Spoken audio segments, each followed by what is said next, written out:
Bonjour à toutes et à tous. Déclarer ses comptes à l'étranger, l'administration fiscale l'exige, même quand il ne s'agit pas de comptes bancaires dits classiques. Alors, quel type de comptes sont concernés et comment bien faire les choses quand on les déclare, ces comptes à l'étranger? On voit ça tout de suite avec notre invitée, Maître Caroline Benamou. Bonjour. Bonjour Vincent. Vous êtes avocat associé chez CBV Avocats. Merci d'être avec nous. Alors, depuis quand doit-on déclarer ses comptes à l'étranger et comment est-ce que cette obligation a évolué avec le temps?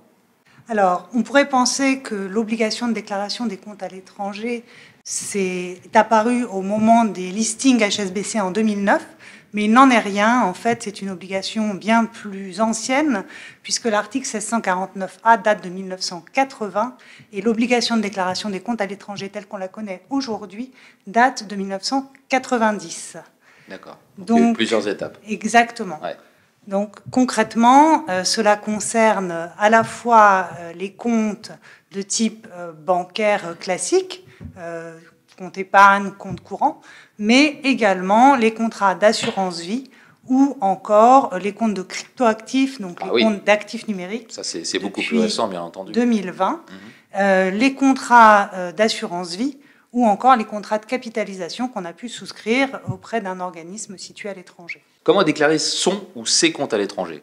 C'est assez simple. Quand vous allez avoir votre déclaration de revenus à établir, vous allez en même temps remplir un formulaire 3916. Donc vous cochez une petite case sur votre déclaration 2042, qui est la case 8UU, et vous établissez également le formulaire 3916 en renseignant votre identité, le type de compte et le lieu de situation du compte. En revanche, le montant des actifs n'est pas à renseigner. D'accord, très bien. Il y a les dates aussi, la date d'ouverture et potentiellement, potentiellement la date de clôture, puisque ça va concerner les comptes qui sont ouverts, détenus, utilisés ou bien encore clos. Sachant que, même clos. Absolument.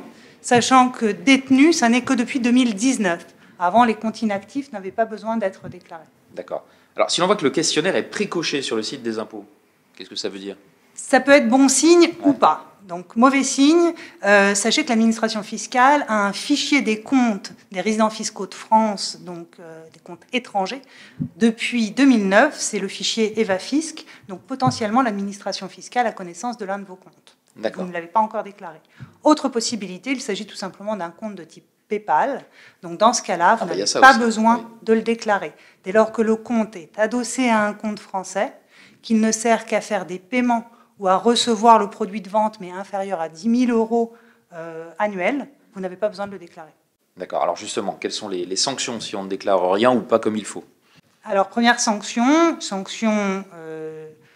classique, une amende de 1 500 euros portée à 10 000 euros si jamais le compte est situé dans un État dit non coopératif, c'est-à-dire un État qui n'a pas signé de convention d'assistance administrative avec la France.